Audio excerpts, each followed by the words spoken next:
राजघराणं आहे तेव्हा आणि आज सुद्धा स्टाइलिश स्टाइल. एक बार जो मैंने कमिटमेंट कर दी तो मैं खुद की भी नहीं सुनता.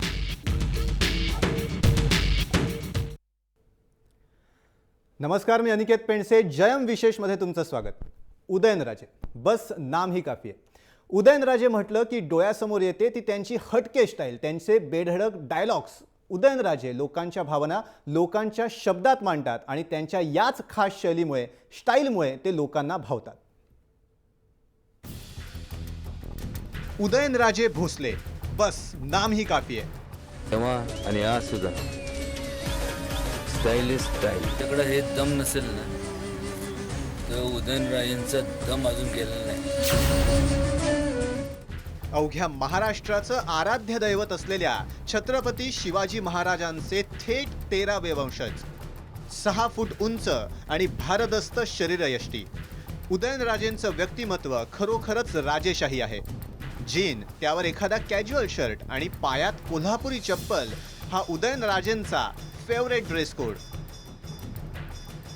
आपल्या हटक्या स्टाईलमुळे आणि बोलण्याच्या पद्धतीमुळे उदयनराजे हे स्टाईल आयकॉन झालेत. त्यांच्या चाळण्या बोलण्यात राजाचा रुबाब क्षणाक्षणाला जाणवतो. संघर्ष कोण बरोबरही असलं तर संघर्ष करणं. संघर्ष नाही, वन साइडेड आहे. काय राजघराणं माहिती, राजघराणं व्यवस्थित आहे. राजघराणं आहे. धारदार नाक आणि रोखून बघणारे डोळे अनेकदा समोरच्याला घाम फोडतात. असं असलं तरी उदयनराजे अचानक गुगली टाकतात आणि सगळीकडे हास्याची कारंजी उडते. लोकांशी मिश्किलपणे वागायला उदयनराजेंना आवडतं. वय किती आहे तुमचं? मला सांगा, वय किती? यू नॉट ओल्ड ना, यू नॉट 70. 14th ला काय असतं? व्हॅलेंटाईन डे असतं. एवढा लवकर विषय इथं शेती विषय सोडून सगळ्याच्या बाबतीत चर्चा झाली. उदयनराजे म्हटलं की डोळ्यासमोर येतं ते हटके व्यक्तिमत्व. मग तो निवडणूक जिंकून आल्यानंतरचा उदयनराजेंचा जल्लोष असो, वन मॅन शो, ऍक्शन,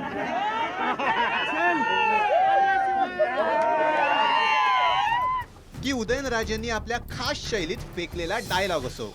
एक बार जो मैंने कमिटमेंट कर दी तो मैं खुद की भी नहीं सुनता.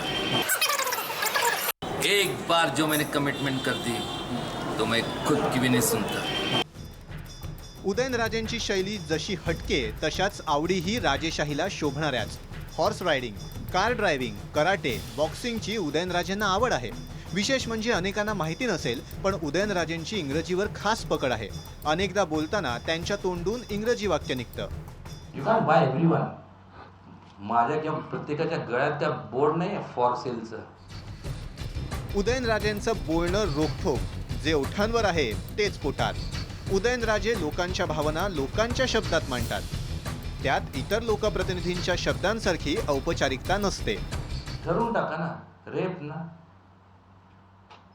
ब्रुटल लॉ पाहिजे. जोपर्यंत लोकांपर्यंत दहशत पोचत नाही किंवा भीती निर्माण होत नाही तोपर्यंत हे असंच चालणार. दुसऱ्याच्या एखाद्या घरातल्या कुटुंबातल्या मुलीवरती बलात्कार झाला, आपण वाचतो, अंगवळणी पडलंय ना. 12 year old girl raped, लहान 4 year old girl raped. What is happening? त्याला भर चौकात आणून गोळ्या घालून टाकल्या पाहिजे. भीतीच उरली नाही. CCTV कॅमेऱ्यामध्ये दिसतंय की अनेक लोकांना त्या कसबनी हे केलं, गोळ्या घालून मारून टाकलं. त्याच्यावर सरकारने, शासनाने गॉड नोज हाऊ मेनी किती कोट्यावधी रुपयाचं ते बंकर किंवा ते हे केलं, म्हणजे सुरक्षित वातावरण म्हणजे तिथं केलं. काय चाललंय? माझं तर ठाम मत होतं की त्याला अशा लोकांना मारायचं नाही. चौकात गर्दीत बघून तिथं सगळ्यांना सांगायचं ह्याला आम्ही इथं सोडणार. सोडा. तुकडे लचके ओढले पाहिजे लोकांनी. कारण ज्याचं जातं ना त्यालाच कळतं.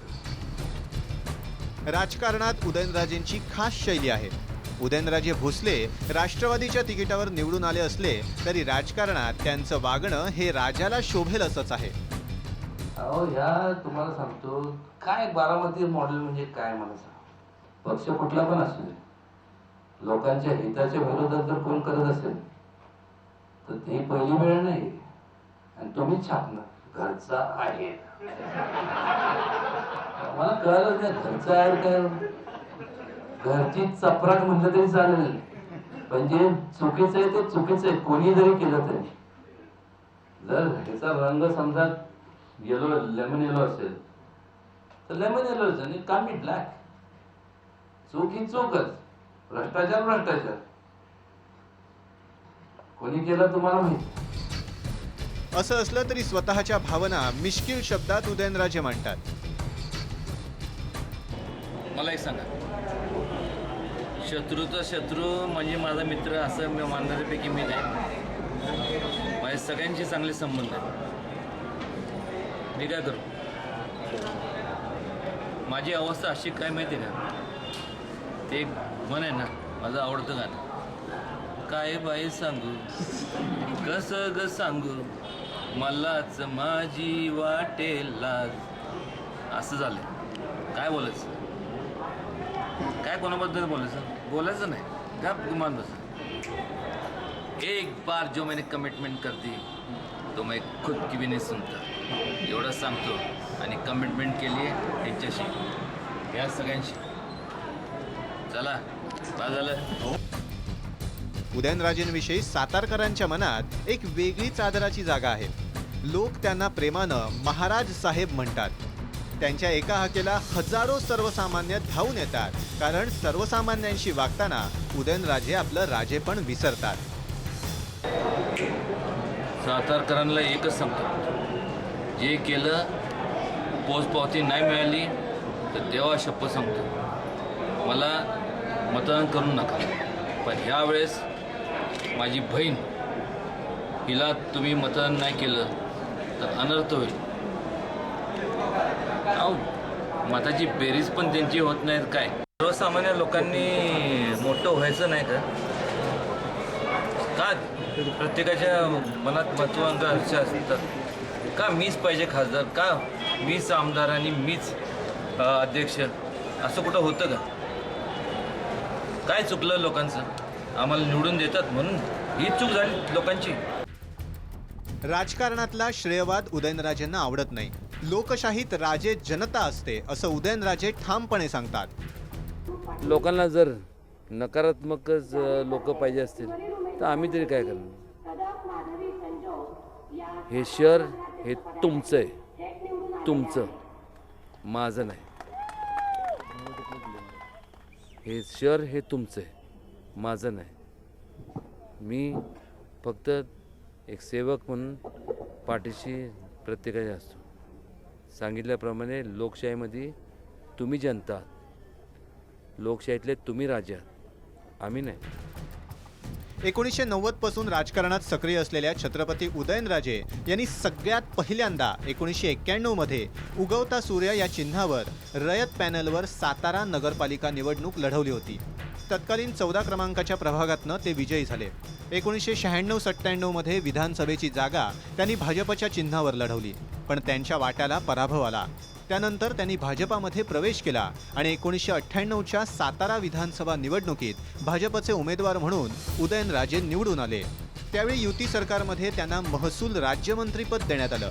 पण 1999च्या विधानसभा निवडणुकीत अभयसिंग राजेंच्या विरोधात उदयनराजेंना पुन्हा पराभूत व्हावं लागलं.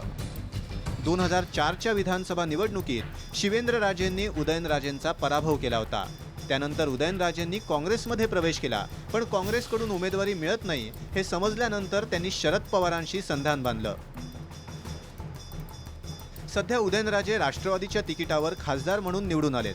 असं असलं तरी तत्वांशी तडजोड नाही असं राजे ठणकावून सांगतात. तत्व असतात. वाटेल त्या परिस्थितीत मोडीन पण तत्वाशी तडजोड करणार नाही. आणि एक सांगतो, कोणी काय सांगू दे, देवा शपथ सांगतो, भरू द्या फॉर्म कोणाला भरायचं. असे नुंगे सुंगे कोण पण फॉर्म भरतं. आणि आमच्या काय थांबकी झाली एक येणार म्हणजे येणार. उदयनराजे कोणाचीही भीडभाड ठेवत नाहीत. अगदी पंतप्रधान मोदींचा उदयनराजेंनी त्यांच्या खास शैलीत समाचार घेतला. 50 दिन रोको. अरे क्या 50 दिन रोको? इथं लोकांना खायला अन्न नाही, शेतकऱ्यांची वेलेवाट लागली आहे सगळी, शेती माल सडत पडलाय आणि 50 दिन रोको. कोण थांबणार आहे मला सांगा? एक प्रकारचा मोठा उद्योग झाला तर जाळपोळ चालू होईल, थांबवणार कोण? आणि याला संपूर्ण हे मोदी आणि त्यांचं सरकार शासन जबाबदार आहे. किंबहुना त्यांचे अनेक लोक म्हणजे अनेक मित्र भारतीय जनता पक्षामध्ये आहेत, वेगवेगळ्या पक्षामध्ये आहेत. तर पण भारतीय जनता पक्षाचे त्यांचे स्वतःचे आमदार आणि खासदार हे सुद्धा मूग गिळून का गप आहेत? मी म्हणलं तुम्ही घाबरता कशाला? नाही वो मोदी. अरे मोदी होतो काय? आमच्या इथं सातारला मोदी पेढेवाला आहेत. म्हणलं हा काय? म्हणलं हा मोदी कोण एवढा मोठा कोण लागून गेला? एक लक्षात घ्या, मोदींना मला सांगावंसं वाटतं की समाजामुळं तुम्ही आम्ही आहोत, तुमच्यामुळं एकट्या कुठल्या व्यक्तीमुळं समाज नाही आहे. उदयनराजे असं नाव ऐकल्यावर एकदम हायफाय माणूस असं एखाद्याला वाटेल, पण वस्तुस्थिती त्याच्या अगदी विरुद्ध. लोकप्रतिनिधींच्या वागण्या बोलण्यात जी औपचारिकता असते ती उदयनराजेंच्या वागण्यात नाही. उदयनराजेंची स्वतःची अशी खास शैली आहे, आनंद साजरा करण्याची किंवा राग व्यक्त करण्याचीही. आणि या शैलीमुळेच उदयनराजे सामान्यांना भावतात. ब्युरो रिपोर्ट, जय महाराष्ट्र. तर उदयनराजे हे स्टाईल राजे आहेत आणि त्यांच्या याच शैलीमुळे, स्टाईलमुळे ते लोकांना भावतात. जयम विशेषमध्ये वेळ झाली इथेच थांबण्याची. ताज्या अपडेट्ससाठी तुम्ही पाहत राहा जय महाराष्ट्र. राजघराणा तेव्हा आणि आज सुद्धा स्टाइल इज स्टाइल. एक बार जो मैंने कमिटमेंट कर दी तो मैं खुद की भी नहीं सुनता.